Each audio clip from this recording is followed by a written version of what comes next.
যদি আপনার 54 বছর বয়স হয় তাহলে আপনি ফর্মটা ফিল আপ করে জমা দেবেন, আপনাকে কোনো টাকা দিতে হবে না। যেদিন 60 বছর বয়স হবে 2,73,000 টাকা আপনি যে অ্যাকাউন্ট নাম্বার দিলেন সেই অ্যাকাউন্ট নাম্বারে ঢুকে যাবে।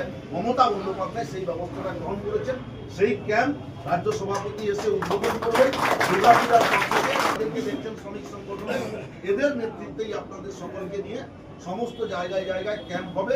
সেই ক্যাম্পে গিয়ে ফর্মটা শুধু ফিল আপ করবেন, আর 4 বছর অপেক্ষা করলে 2,73,000 টাকা আপনাদের প্রত্যেকের অ্যাকাউন্টে ঢুকবে।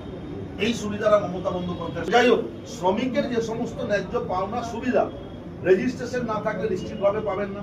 রেজিস্ট্রেশন করে যাদের রেজিস্ট্রেশন হয়ে গেছে তারা রেনুয়ালটা ঠিকঠাক করছেন কিনা এটা দেখে নেওয়া।